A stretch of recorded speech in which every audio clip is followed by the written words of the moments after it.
Bismillahirrahmanirrahim. Alhamdulillah.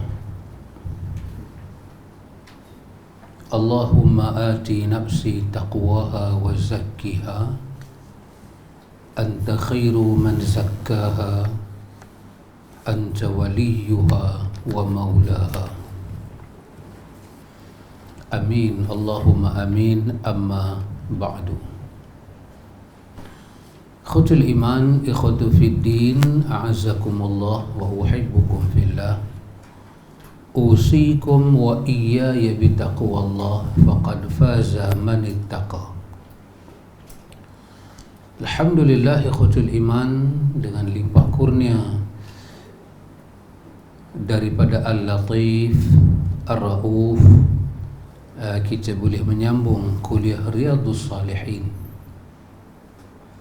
Pada waktu ini kita sampai pada muka surat 309, jilid yang kedua. Kita masuk bab, kata Al-Imam Nawawi, bab tentang larangan memaki angin dan doa yang dibaca bila ada angin kencang. An Abil Munzir Ubay bin Ka'ab radhiyallahu anhu qala Rasulullah sallallahu alaihi wasallam la tasubbu ar-riha fa idza ra'aytum ma takrahuna faqulu Allahumma inna nas'aluka min khairi hadhihi ar-rih wa khairi ma fiha wa khairi ma umirat bihi wa na'udzu bika min syarriha wa na'udzu bika min syarri hadhihi ar-rih wa syarri ma fiha wa syarri ma umirat bihi. Rawahu at-Tirmidzi wa qala hadithun hasanun sahihun. Terjemahan dia dari Abu Munzir Ubay bin Ka'ab. Dia berkata Rasulullah sallallahu alaihi wasallam telah bersabda, janganlah kamu sekalian memaki angin. Apabila kamu sekalian melihat angin kencang yang tidak kamu senangi, maka ucaplah Allahumma inna nas'aluka min khairi hadhihi ar-rih wa khairi ma fiha wa khairi ma umirat bihi wa na'udzu bika min syarri hadhihi ar-rih wa syarri ma fiha wa syarri ma umirat bihi.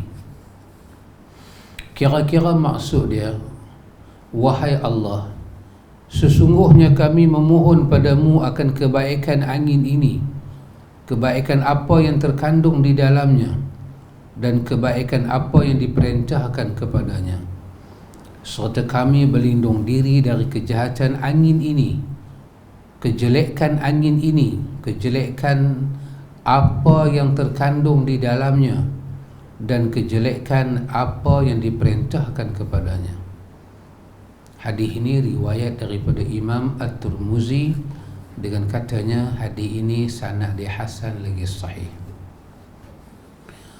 Wa an Abi Hurairah radhiyallahu anhu qala sami'tu Rasulullah sallallahu alaihi wasallam yaqul ar-rihu min rauhillah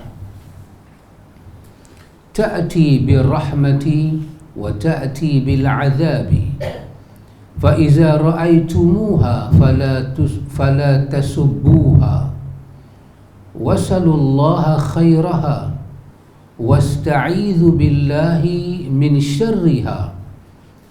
رواه أبو داود بإسناد حسن. Terjemahan dia dari Abu Hurairah radhiyallahu anhu. Dia berkata, aku mendengar Rasulullah sallallahu alaihi wasallam bersabda, angin itu adalah sebahagian daripada rahmat-rahmat Allah.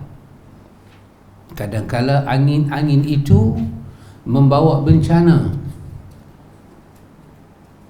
Apabila kamu sekalian melihat angin, maka janganlah kamu memakinya. Memohonkanlah kepada Allah akan kebaikan angin itu dan berlindung dirilah kepada Allah dari kejahatan angin itu. Hadis ini riwayat daripada Abi Daud. Kata Imam Abi Daud, sanad hadis ini adalah hasan. Wa an Aisyah radhiyallahu anha qalat kana an-nabiy sallallahu alaihi wasallam idza 'asafatir rih qala Allahumma inni as'aluka khairaha wa khaira ma fiha wa khaira ma ursilat bihi wa a'udzu bika min syarriha wa syarri ma fiha wa syarri ma ursilat bihi. Rawahu Muslim. Terjemahan dia daripada Aisyah radhiyallahu anha, dia berkata, apabila ada angin kencang, maka Nabi sallallahu alaihi wasallam berdoa dengan doa, Allahumma inni as'aluka khairaha wa khaira ma fiha wa khaira ma ursilat bihi wa a'udzu bika min syarriha wa syarri ma fiha wa syarri ma ursilat bihi. Yang kira-kira maknanya, wahai Allah, sesungguhnya aku memohon padamu akan kebaikan angin ini, kebaikan apa yang terkandung di dalamnya, dan kebaikan apa yang dilepaskan olehnya, serta aku berlindung diri dari kejelekan angin ini, kejelekan apa yang terkandung di dalamnya, dan kejelekan apa yang dilepaskan olehnya. Hadis ini hadis sahih riwayat Imam Muslim. Ikhwatul iman, a'azakumullah, Al-Imam Nawawi bawa kepada kita 3 hadis berkenaan dengan tajuk ni. Al-Imam Nawawi membuka bab ini, ikhwan, secara adab. Dia buka bab ni secara adab sesuai dengan makna Riyadhus Salihin. Bab yang pertama dia buka larangan memaki angin. Itu bab yang pertama. Kenapa kita tak boleh maki angin? Hadis yang kita jumpa telah menyebut sebab dia. Satu, pada perkataan Nabi, la tasubbur riha, la tasubbur rih, janganlah kamu mencela, memaki, mengutuk, melaknat angin. Satu. Yang kedua, kenapa disebut pada hadis Abi Hurairah? Kerana ar-rihu min rauhillah. Nabi kata bahawa angin itu satu daripada rahmat Allah. Ta'ti bir rahmati, dia boleh mai dengan rahmat. Wa ta'ti bil azab, dan dia boleh mai dengan azab. Nabi tolong beri penjelasan kepada kita. Dan hadis ketiga menyebut tentang tajuk yang An-Nawawi cakap pada kita ini, adik Aisyah riwayat Muslim, iaitu kata Aisyah, kana an-nabiy sallallahu alaihi wasallam idza asafatir rih, adalah Nabi sallallahu alaihi wasallam ketika berurusan dengan rih. Bila Nabi tengok angin tu mai, maka apa Nabi buat? Nabi tidak mencela, Nabi tidak mengutuk, tidak melaknat, tidak sumpah serana. Maka ketiga perkara ini ada dalam ketiga-tiga hadis ini. Maka Al-Imam Nawawi membuka tajuk larangan memaki angin. Pertama, Nabi sendiri kata jangan maki angin, kerana dalam angin itu ada rahmat. Dan kadang-kadang dalam angin itu ada azab. Pun demikian, sekiranya dalam angin itu ada azab, azabnya Allah kirimkan tetap merupakan rahmat untuk hamba dia. Kerana dengan azab malapetaka hamba itu diajak kembali pada Tuhan. Allah menggunakan perkataan la'allahum yarji'un, la'allahum yatadarra'un. Musibah-musibah ni kata Tuhan menyebabkan manusia itu terkulai, terkelepek depan Tuhan, merendah dia. Dan musibah-musibah ini kata Allah menyebabkan manusia kembali ingat dan bertaubat kepada Allah. Artinya walaupun dia azab, di belakang azab itu tetap ada rahmat daripada Tuhan. Itu cara Tuhan bermuamalat dengan kita. Kita tengok pada ayat 46 dalam surah Ar-Rum. Kenapa kita tak boleh caci maki angin? Allah sebut pada ayat 46 dalam surah Ar-Rum. Allah kata wa min ayatihi an yursila riyaha mubashiratin wa la yudhiqakum min rahmatih.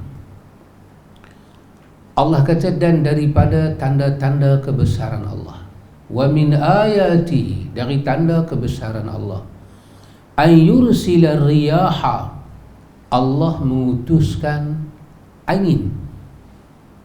Ar-riyah, Allah hantar kepada kamu angin-angin, ada yang kencang, ada yang tak kencang, ada yang menggembirakan, ada yang menakutkan. Allah kata ketika Allah hantar angin tu, sifat angin itu kata Allah mubasyirat, dia membawa khabar gembira. Angin akan bawa khabar gembira. Apa yang dimaksud dengan khabar gembira? Allah kata wala yudhiqakum min rahmatih, kerana supaya agar Allah merasakan kepada kamu rahmatnya.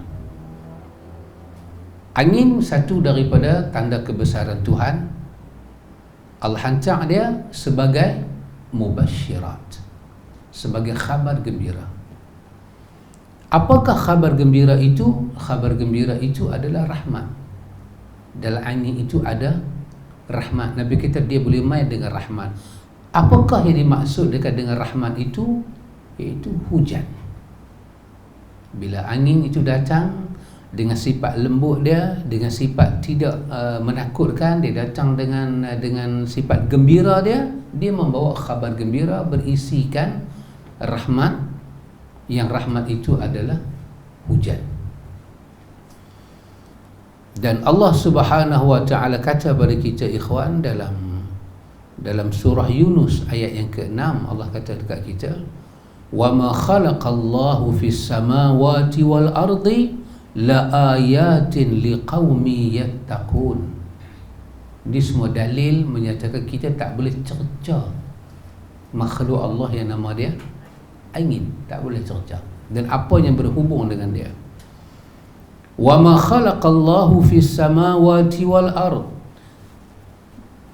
dan apa yang Allah Ta'ala cipta, apa yang Tuhan cipta di langit dan di bumi, kata Allah, semua itu kata Allah la ayatin liqaumi yattaqun, itu merupakan ayat, tanda kebesaran kami bagi kaum yang bertakwa. Apa benda kita pergi caci, kita pergi cerca, terutama makhluk-makhluk Allah yang macam ni, di langit, di bumi, di antara keduanya, kita mengeluarkan ciri orang yang bertakwa daripada diri kita sikit demi sikit demi sikit. Apatah lagi ikhwan, Nabi sebut kepada kita, Nabi kata angin itu satu daripada rahmat ilahi. Dia boleh main dengan azab, dia boleh main dengan rahmat.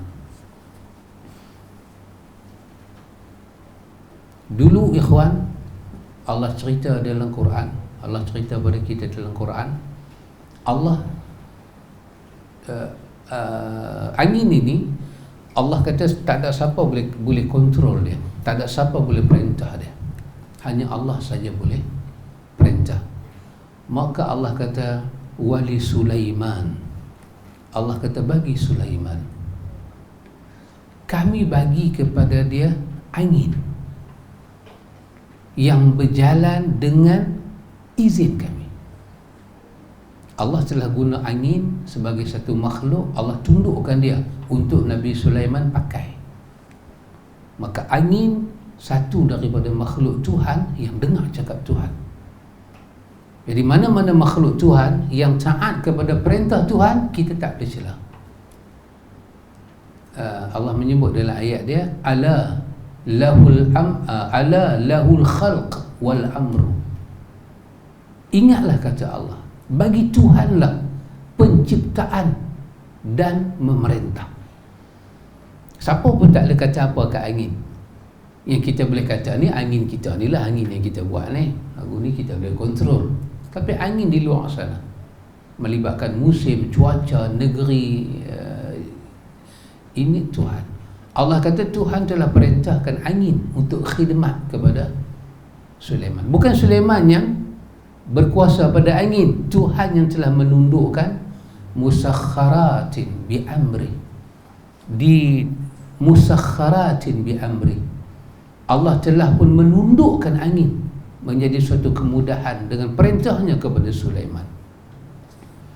Dulu Allah Ta'ala perintahkan laut khidmat kepada Nabi Allah Musa.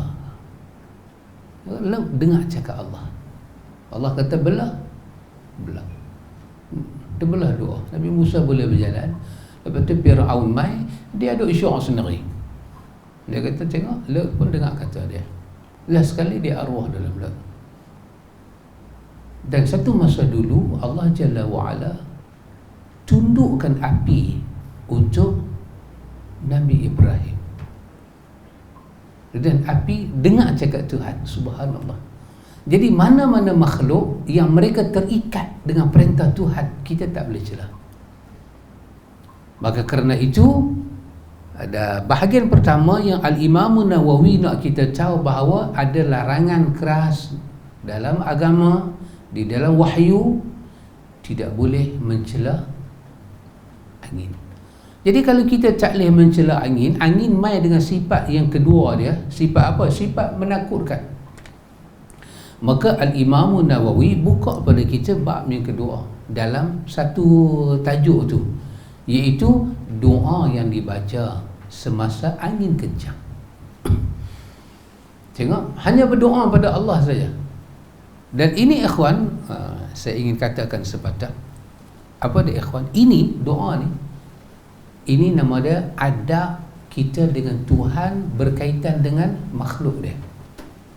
Kita beradab dengan Tuhan yang ada kaitan dengan alam. Kita mesti beradab. Ini ikhwan, hal kita tak boleh cerca angin. Dan perkataan, saya ingat perkataan cerca itu kita boleh faham apa dia punya muatan, ayat dia macam mana. Tak boleh maki, apa maksud maki. Tak boleh kutuk memang, apa makna kutuk, itu kita faham. Bab ini ikhwan adalah bab yang dipandang remeh oleh kebanyakan kita. Sehingga kan apabila angin datang, majoriti kita kaum muslimin umat Nabi Muhammad tidak tahu bagaimana nak berkomunikasi, bermuamalah dengan angin. Kita letak apa tu, yang plastik punjung tu, angin melencang lah. Jadi kita boleh bagi tahu tempat ni, ini angin kuat. Tapi kita tak pancak satu doa. Ini doa dia. Bab ini adalah bab yang dipandang remeh. Ayam, angin, api kita tidak boleh kontrol. So orang-orang yang terlibat dengan hal alam ini, di antara perkara yang tak masuk di dalam usaha mereka adalah tajuk yang kita baca ni. Orang boleh cerita api itu bahang dia kuat, orang boleh cerita api itu marak menyala, orang boleh cerita api itu bagaimana dia menjilat satu rumah ke rumah lain. Tetapi tidak dicerita adab kita dengan api itu macam mana. Kita boleh ke api kutuk dia, api maki dia, dan apa doa yang kita nak baca. Maka kata Al-Imam Nawawi dengan tajuk yang dia buka ini kepada kita ikhwan, dia nak bagi tahu pada kita satu perkara yang telah diremehkan. bahawa yang boleh buat angin tu daripada tiup yang kencang menjadi tidak kencang hanya apabila angin itu dengar nama Tuhan dia. Bila angin tu dengar nama Tuhan dia, maka dia hanya dengar cakap Tuhan dia. Maka Nabi SAW, ikhwan, Nabi ajak kepada kita apa yang kita kena baca. Bila kita tengok angin itu bertiup, tidak seperti khabar gembira, dia duk mai dengan apa, pasir pun duk naik mai, bunyi pun lain macam. Terus kita baca doa ni. Tang mana kita nak baca doa ni, tang muka pintu ke, itu semua pandai-pandai kita lah. Orang tu kalau angin kencang dia letak pokoknya. Orang tu letak pokok. Biasa tengok pokoknya macam kepala kuda. Dia letak pokoknya menghadap ke pintu. Dia kata kalau angin mai, angin nampak macam ada kuda kat rumah ni pergi kot lain. Orang tu dia ada banyak summary dia kan. Orang tu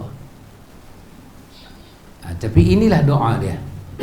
Dia tengok angin, kita terus kata Allahumma inna nas'aluka min khairi hazihi ar-rih wa khairi ma fiha wa khairi ma umirat bihi wa na'udzu bika min syarriha wa syarri ma fiha wa syarri ma umirat bihi.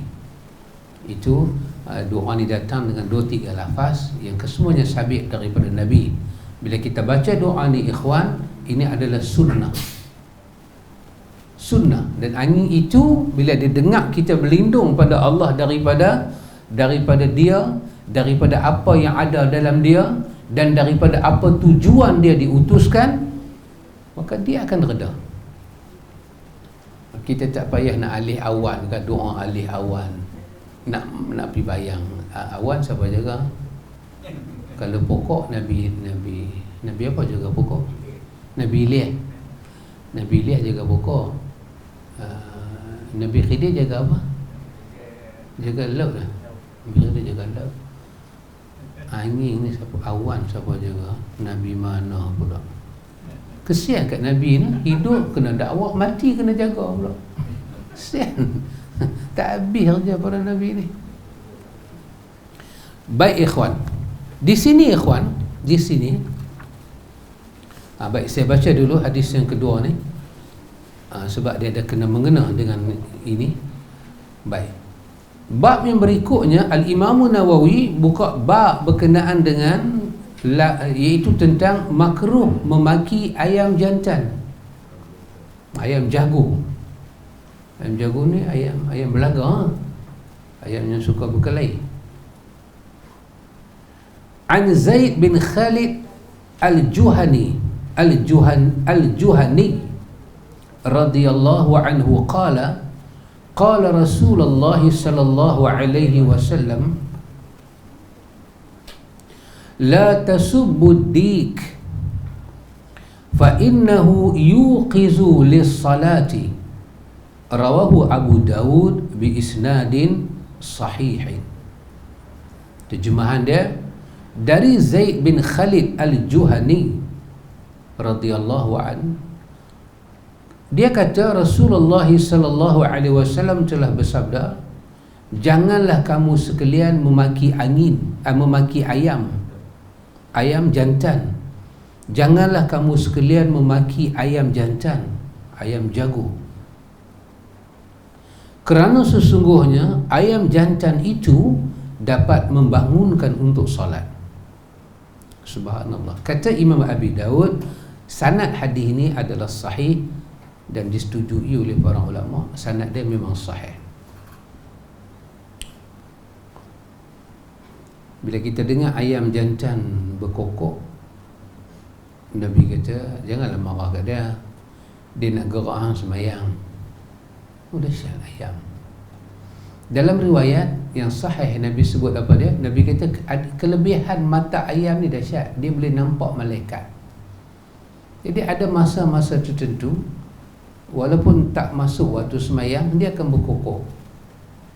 Kenapa? Kerana dia nampak malaikat. Biasanya tengah malam dia tidur, dia sengah, tiba-tiba dia berkokok. Maka dia nak gerak kita bangkit bagi semayang. Dan ada kadang-kadang waktu siang ataupun di awal malam, bukan waktu solat, dia berkukuk juga kerana dia nampak malaikat. Maka apa Nabi sebut? Nabi kata bila kamu tengok ayam berkukuk, Nabi kata pohonlah rahmat pada Allah. Dia nampak malaikat. Mata dia dahsyat, mata ayam dia dahsyat. Cuma orang kita bagi dia berkelahi, kita belaga ayam, kita bagi rosak mata ayam, rosak akhlak ayam, rosak fikiran ayam, pi asah dia punya apa tu? Taji. Itu kita didik ayam tu jadi gangster. Sampai pada peringkat ayam tu bukan kata dia tengok ayam lain dia nak ni presiden, orang lalu tepi dia pun dia dia buka dia punya itu macamnya menyengit kau ni. Siapa bagi rosak dia? Manusia. Maka Nabi kata bila ayam berkokok tengah-tengah malam tu, janganlah marah dia, kerana dia itu yuqizu lis-salah, dia nak gerak kamu sembahyang. Ulama kita kata, ikhwan, kata ulama di dalam hadis, syarah hadis ini, mana-mana binatang yang nas bagi tahu dia ada kelebihan, maka binatang itu dia lebih di atas binatang-binatang lain. Dia diraih atas binatang-binatang lain. Semua binatang ni Tuhan buat, pakcik kan? Cicak, bewak, belut, ular, semua Allah Ta'ala buat. Tapi ada binatang Allah cerita kelebihan dia. Salah satunya adalah ayam. Ini bukan ayam KFC ni. Ni ayam kokok ni. Ayam boleh berkokok. Ayam ni sajalah dik, ayam jantan dia lah berkokok. Kalau dah jajah tu ayam bertelur tu, ni dik, ayam jantan dia berkokok. Bila Nabi sebut tentang kelebihan binatang-binatang ni, maka binatang tu ada kelebihan. Macam Quran cerita pasal semut yang Nabi Sulaiman lalu tu, di mana kelebihan dia? Iaitu ketika dia bagi tahu, kata wahai semut semua masuk dalam lubang. Nanti Sulaiman nanti injak. Ini satu kelebihan pada dia. Binatang nama semut ni dia bagi manfaat pada binatang lain. Maka ini satu jenis kelebihan Allah sebut kat dia. Maka Nabi terus kata, Nabi kita janganlah kamu bunuh semut, jangan kamu bakar dia, Nabi kata, kerana dia telah bagi manfaat pada saudara-saudara dia. Kita marah, kita cucu api, kita bakar sarang dia, jangan. Nabi kata dia telah memberi manfaat dan dia ada kelebihan. Adapun binatang-binatang yang tak disebut kelebihan dia, maka kedudukan dia lebih rendah sikit daripada binatang yang ada kelebihan. Namun hadis ni, hadis yang kita baca ni, persamaan dengan hadis yang kita baca tadi, iaitu sama, iaitu pada perkataan la tasubbu, jangan maki. Jangan maki angin, jangan maki ayam jantan. Maka ayam betina boleh maki tak? Maki biarlah. Dia suruh ayam jantan. Dan kalau kita nak kias, kita nak maki siapa dulu? Jantan ke perempuan? Maki perempuan dulu, jantan jangan maki. Pasal kias pada binatang lah. Bolehlah nama dia kias yang tak betul. Bolehlah nak kias, bukan tak boleh. Tapi kias tu tak betul. Merongok nampak. Ita nak kata apa-apa ke? Baik, ikhwan, dua tajuk yang kita baca ni, iaitu Al-Imam Nawawi membuka, dua-dua dilarang, dua-dua sangat dilarang. Ini disebut dengan larangan makruh kalau sekiranya ayat-ayat yang kita pakai itu bukanlah sampai peringkat kita melaknat binatang tu, maka kita punya tindakan itu berada pada paras makruh, tak bagus. Tapi kalau sampai peringkat kita laknat binatang tu, kita sumpah binatang tu, ataupun kita mudarat dia, tak puas hati kita bangkit baling pergi kasut kat dia, dan ayam tu kena kasut, sengap besar, Sekali dia berkokok pula, kita hambat dia lagi. Kalau sampai pada peringkat itu, maka perbuatan kita dah tak jadi makruh dah. Sebab kita menyakiti makhluk Tuhan yang ada kelebihan. Binatang ada kelebihan. Semut, ayam, mereka ni ada kelebihan. Kelebihan yang Nabi sebut, mereka ni ada kelebihan. So kita tak boleh buat. Baik, ulama kita kata apa ikhwan? Ulama kita kata hal ini kalau kita pergi maki angin, kita pergi maki ayam, dia kata kita akan terlibat dengan satu perkara yang sangat buruk. Kita tidak beradab dengan Tuhan. Kerana nas agama yang beritahu jangan mencela mereka. So kita langgap, kita tak beradab dengan Tuhan. Kita kena ingat, sekiranya kita tahu adab ni ada dua jenis kan. Dulu masa kita belajar awal-awal Atibian, kita dah cerita dah apa makna adab. Betul Encik Din? Adab tu ada dua jenis kan. Adab secara batin, itu adab jiwa kita dengan Tuhan, dan adab secara zahir yang melibatkan tutur kata, perbuatan kita.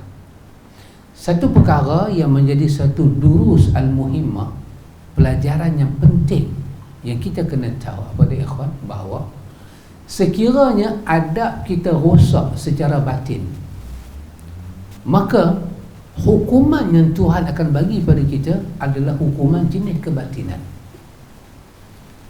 Kalau adab kita dengan Tuhan rosak secara zahir, maka Tuhan akan bagi hukuman secara zahir pada kita. Kalau Tuhan bagi kepada kita hukuman, Allah Ta'ala bagi pada kita hukuman dalam bentuk apa ini, zahir, banyak orang tahu, banyak orang nampak. Ada kadang-kadang ada orang dia berkelahi dengan mak bapak dia, berkelahi angkat sorok gedebang debu. Dia kata dekat mak bapak, hampir orang tua tak ada guna. Dia pun turun daripada rumah dia, start motor, keluar simpang, kena langgar motor kau. Itu satu jenis hukuman.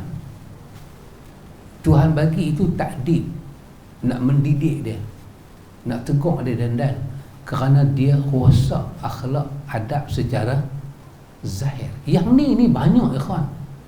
Kita baca sejarah kaum Ad, kita baca sejarah kaum Samud, umat-umat sebelum daripada kita ni banyak. Siri-siri musibah dalam dunia ni pun banyak. Tetapi yang agak bahayanya ialah ikhwan, apabila adab jiwa kita rosak dengan Tuhan, kita tak sedar, dan hukuman itu berjalan. Kalau rosak adab secara batin, hukuman juga secara batin. Dia tak main hukuman Tuhan rotan badan kita. Tak, hukuman dia semua jenis kebatinan. Apa dia hukuman kebatinan ni ikhwan? Hukuman kebatinan seperti khusyuk, ikhlas, tawakal, takwa, iman, tak lekat dalam jiwa kita, kerana jiwa kita hilang berkat. Itu satu hukuman. Hospital ni kalau kita pergi, ikhwan, penuh dengan orang sakit. Betul macam ni? Pak Amin? Tetapi satu perkara kita kena tahu, hospital hanya boleh menghimpunkan beberapa pesakit saja yang sangat terhad. Sikit saja, dia limit. Yalah, bahagian jantung, bahagian apa. Tapi itulah pesakit yang dapat duduk dalam hospital.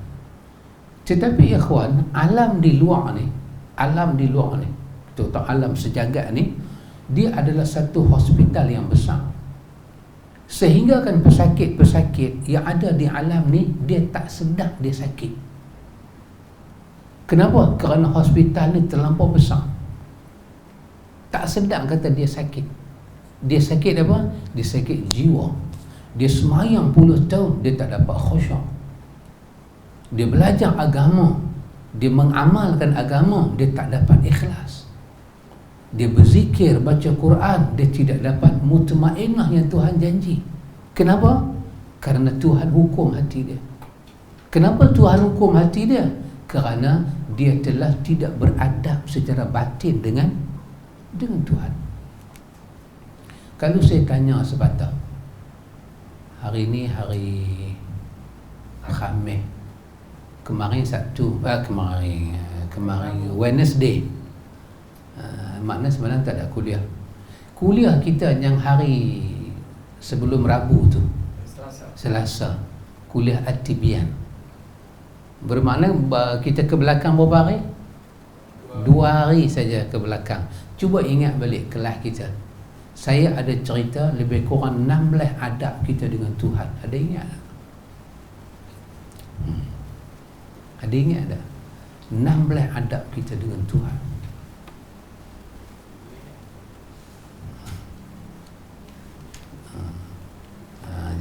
Pakcik tanya, ada tulis tak? Kek mau tanya pula kat Udir, ada tulis tak?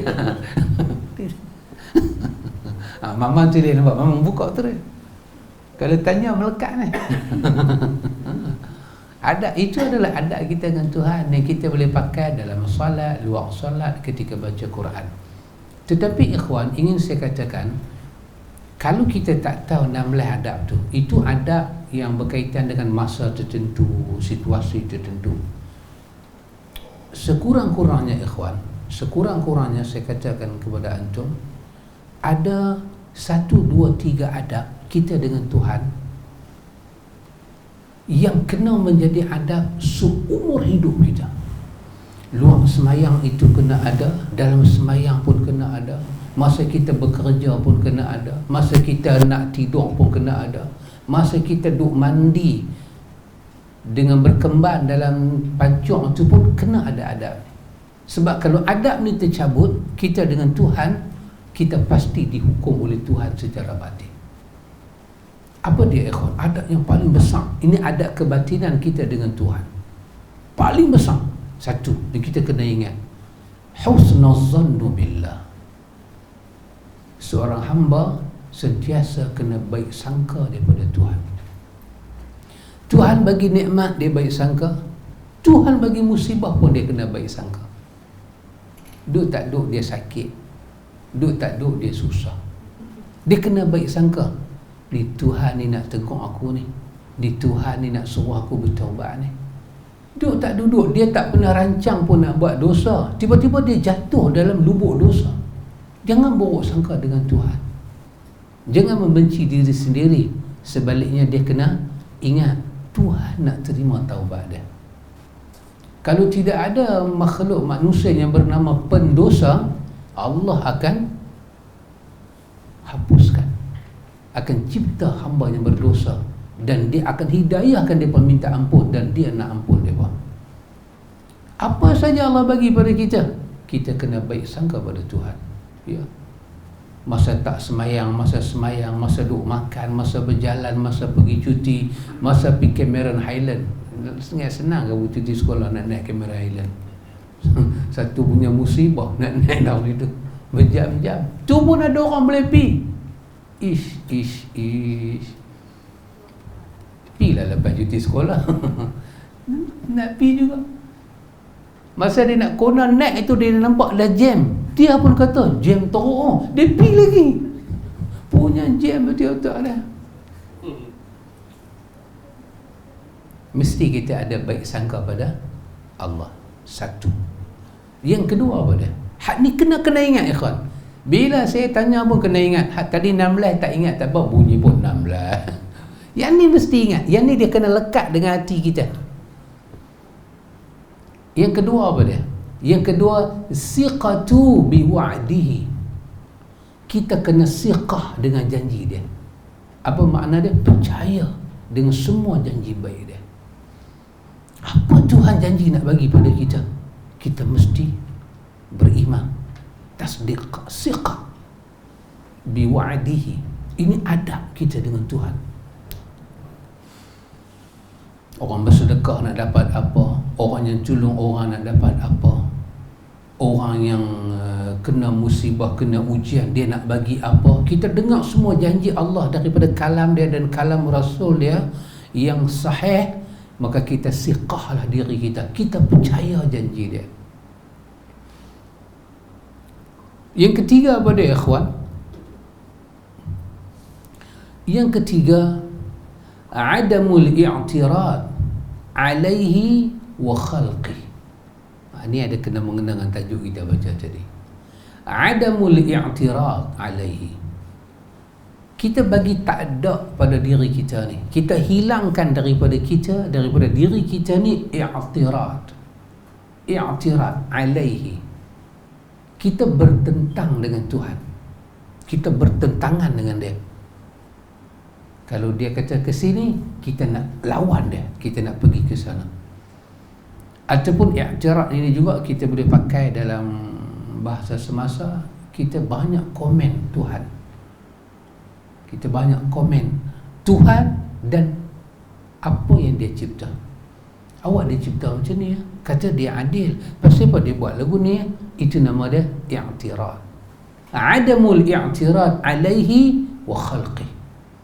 Kita kena kurangkan, bagi tak ada dalam diri kita pertentangan itu kepada Tuhan dan kepada benda-benda yang Tuhan buat. Termasuk tadi dia buat angin, dia buat musibah, dia buat itu, dia buat ini. Tiga ni ikhwan, tiga ni husnul zannu billah, siqatu bi wa'dihi, adamul i'tirad alaihi wa khalqih. Tiga ni, baik sangka kita pada Allah sepanjang masa, percaya kepada semua janji dia pada kita, dan kita tidak bertentangan dengan dia. Kita tak berlaga angin, jangan berlaga angin dengan dia, jangan nak tentang dia, nak cabar dia. Tiga ni ikhwan, adab secara batin ni, adab kejiwaan ni, kita kena ingat sepanjang masa.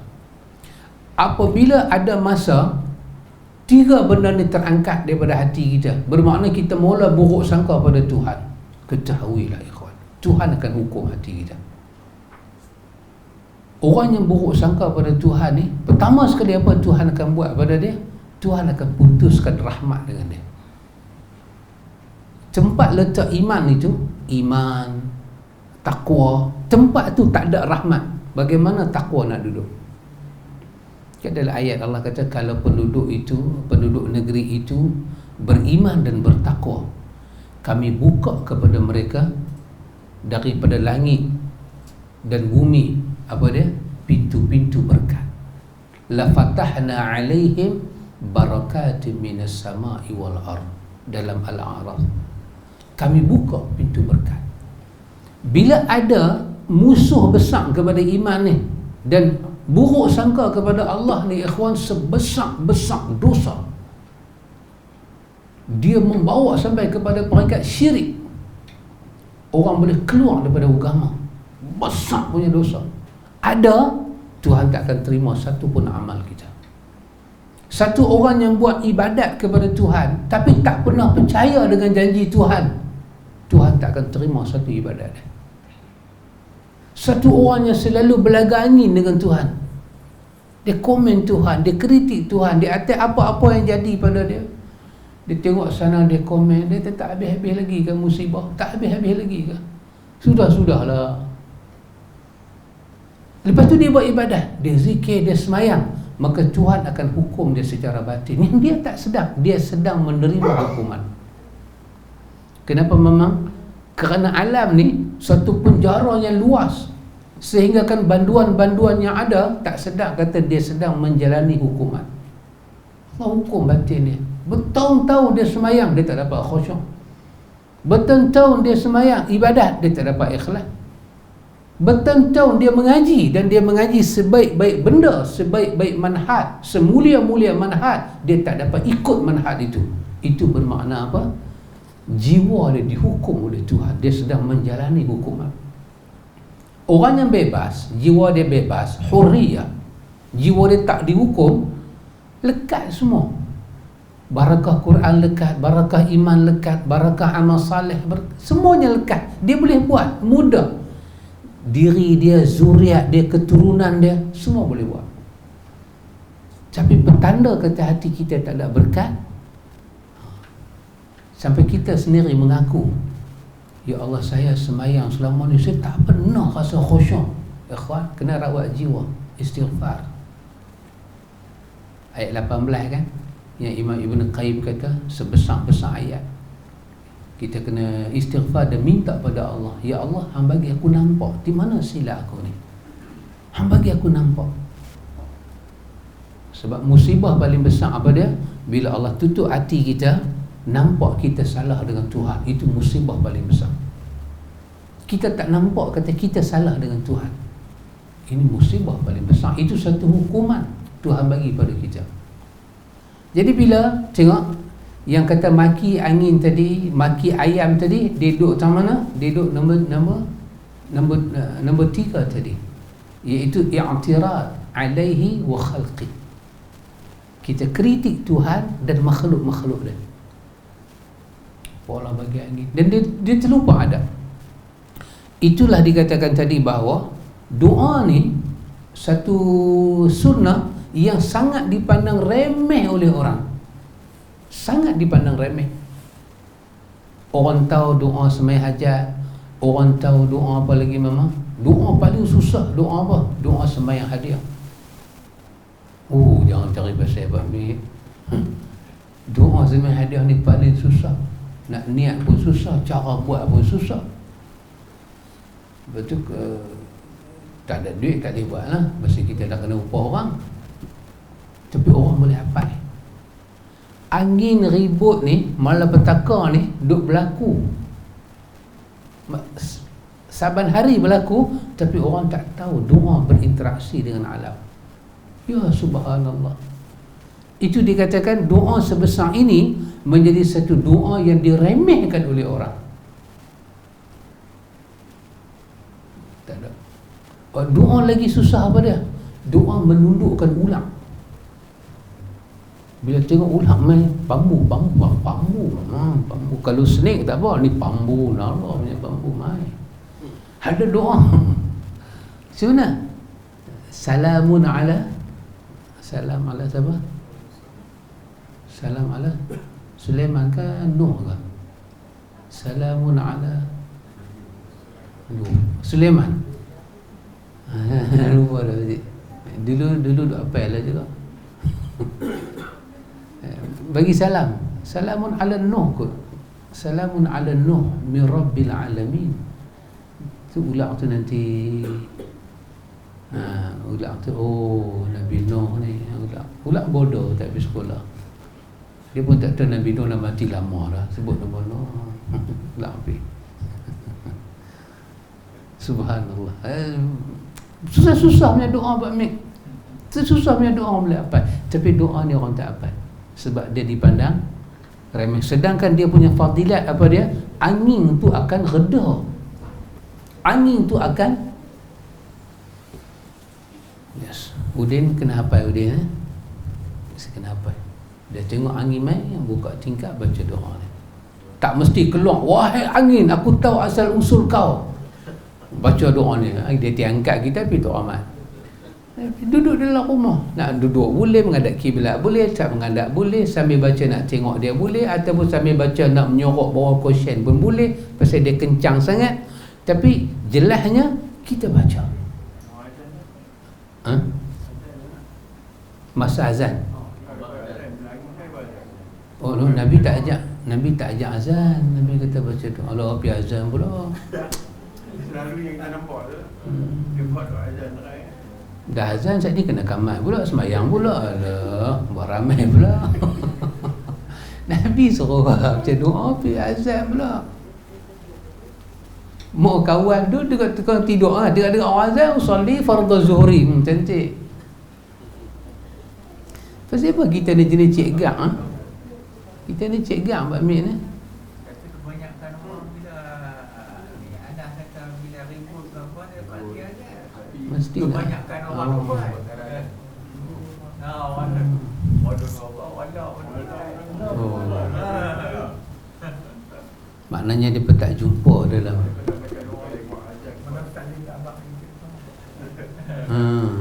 masa tu saya pun tak jumpa Riyadhus Salihin. Ni daripada jumpa dah. Kita pun baru jumpa. Kita pun baru jumpa. Allahu Akbar. Ini ada lagi satu kitab asin. Siapa tulis? Nawawi juga tulis. Nama kitab tu Al-Adhkar. Di situ dia menghimpulkan pelbagai jenis doa yang lengkap. Kita khatam ni baru kita baca buku tu. Tapi buku tu kalau yang Arab dia satu je, tapi yang Melayu tebal tu dia punya Allah. 2 jilid pula baca. Hangit tu. Bila tu nak habis Riyadhus Salihin ni sejak buka dis baca, melo tak habis lagi kat 7 tahun dah. Yang tu jangan masuk baca, itu cerita lama. Cerita di sini ya, masuk tu jadi panjang ah. Daripada sini pergi ke IQ baca ilmi, baca sini saja 6 tahun baca. 6 tahun. Baca ilmi berapa tahun? Dia IQ lagi. Tak habis-habis lagi. Panjangnya kitab ni. Kita baca-baca, kita baru sampai muka surat 310. 311 tak masuk lagi. 300, tapi dah banyak tu salah. Tapi jangan takut, dalam this year kita makan pulut kuning juga. Bahagian khatam. Kita khatam. Kita semua kena baca daripada lam yakunin sampai qul huwallah. Kita duduk ramai-ramai, kita kena khatam juga. Pak Amir jangan kira lagu tu Pak Amir. Alah, Pak Amir kira.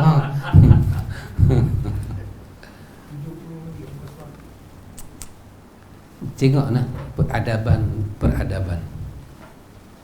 Jadi ikhwan, itu di antara adab dengan Tuhan.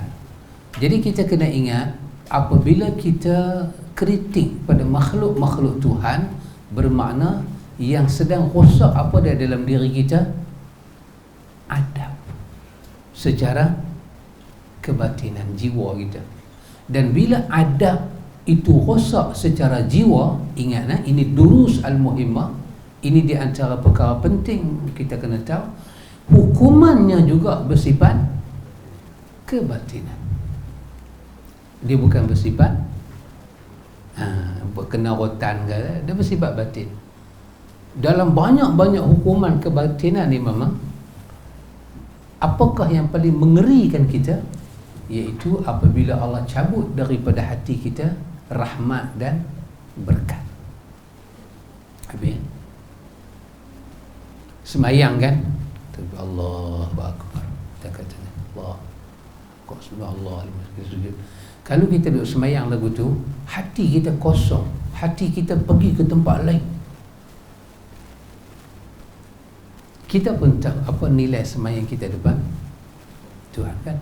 Dalam surah Taha Allah kata aqimis salah li zikri, dirikan sembahyang untuk ingat kepada aku. Lepas tu awal daripada surah Al-Mu'minun pula Tuhan kata apa? Qad aflahal mu'minun alladhina hum fi salatihim khashi'un. Lepas tu dalam surah Al-Ankabut pula Allah kata wala dzikrullahi akbar. Dan zikir kepada Allah Ta'ala itulah yang paling besar. Dan zikir yang paling besar itu apa dia? Salat. Kalau solat tu dah hilang kita dah hilang depan Tuhan, maka kita sendiri tahu apa nilai salat. Maka Allah hukumlah kita dalam bentuk kebatinan juga. Akhlak tak menjadi, keikhlasan tak jadi, kekhusyukan tak boleh tumpang, berkat tak tumpang. Semua amal-amal soleh kita buat hilang istiqamah. Boleh buat tapi tak boleh istiqamah. Kan kadang-kadang kita sahabat Syam, Abang Syam ke sahabat Syam? Pakcik takkan panggil pakcik ke? Abang lah, abang tu nampak dekat dah, pilihan raya tu dekat dah kan, panggil abang. Kita selalu bersungut, kenapa saya tak boleh istiqamah? Saya ni susah lah, apa saya buat tak boleh istiqamah, saya tak ada masa lah. Tu bukan tak ada masalah, tak ada masa ikhwan. Tapi masalahnya wal asri innal insana lafi khusr. Bukan masalah tak ada masa, masalahnya lafi khus. Ada kerugian dalam masa kita. Ada kerugian dalam masa kita. Ya subhanallah, subhanallah, ada kerugian. Kenapa orang tua dulu, mak ayah kita, dia jaga kita 7 beradik. Dia boleh kemar rumah, dia boleh masak, anak boleh makan, anak pergi sekolah, anak boleh mandi, anak boleh tidur, anak boleh pergi mengaji, anak boleh balik, boleh pergi main. Semua dia boleh buat. Kerja rumah jadi, anak-anak semua jadi. Pasal apa kita? Bila kita basuh baju tak boleh masak. Kita masak tak boleh kemar rumah. Basuh baju boleh, masak boleh, kemar rumah boleh, kenduri pula tak boleh. Pasal apa? Kita dah ambil masa yang banyak dalam rumah, kita dah tak boleh keluar. Kita pula keluar di rumah, tak boleh balik, kita lupa diri. Kita bukan jenis pergi rumah kenduri balik rumah. Lepas pergi rumah kenduri, kita lencong kata, macam Bukit Lengkong, lengkong. Baik pakai kenduri, pergi 2 dah habis, sampai rumah 10 malam. Kita lencong. Tapi anak kata, mak, lama makan kenduri. Bunyi pun. Dia bukan masalah masa. Siapa yang kata benda ni? Imam Nawawi. Innal insana lafi khusr. Soalannya, kenapa rugi? Ya, rugi itu kenapa? Bila Allah cabut barakah. Allah kata, illal ladzina amanu wa amilus salihat. Tengok benda yang membawa kita kepada barakah masa, rahmat masa, iman dan amal soleh. Tiba-tiba tempat duduk iman dan amal soleh tu tak ada berkat. Pasal apa? Dalam diri kita ada buruk sangka pada Tuhan, tak percaya pada janji Tuhan, kita banyak kritik Tuhan dan makhluk-makhluk Tuhan. Maka Allah hukum kebatinan. Kita tak sedar. Kita adalah banduan, kita adalah penjenayah. Penjara itu adalah penjara yang kecil, Pak Min. Berapa banduan saja boleh masuk, betul memang. Tapi alam yang luas ni, penjara yang luas, sehingga kan banduan-banduan, penjenayah-penjenayah yang ada tak sedar Tuhan hukum dia. Tapi kita hilang kemanisan iman, kita hilang khusyuk, kita hilang istiqamah, macam-macam benda kebatinan kita hilang. Kita cuma duk pegang benda zahir aja. Sembahyang kita zahir, mengaji kita zahir, sedekah kita zahir, batin dah hilang. Ikhwan, Al-Imam Nawawi membuka bab baru kepada kita, bab tentang larangan untuk menyatakan kami dihujani kerana pengaruh bintang. Sebenarnya ini juga termasuk dalam tajuk yang kita baca ni, iaitu dia merosakkan hubungan kita dengan Tuhan. Asyik baiklah ada bintang ni, kalau tak ada bintang ni memang tak hujan. Lepas tu Al-Imam Nawawi buka kepada kita bab haram menyatakan kepada seorang Muslim wahai kafir. Marah kat dia, kafir. Ataupun marah kat dia, kata hang musuh Allah. Masa kita baik dengan dia dulu, kita kata oh, tak apalah, kita kata orang kafir ni ada beberapa jenis, kafir harbi, kafir tu. Bila kita berkelahi dengan dia, musuh Allah. Bolehkah kita kata ke orang Islam ni kafir? Al-Imam Nawawi nak buka tajuk tu pada kita. Nanti kita tengok minggu depan. Wallahu ta'ala a'lam. Subhanakallahumma wa bihamdika asyhadu an la ilaha illa anta astaghfiruka wa atubu ilaik. Wassallallahu ala nabi Muhammad wal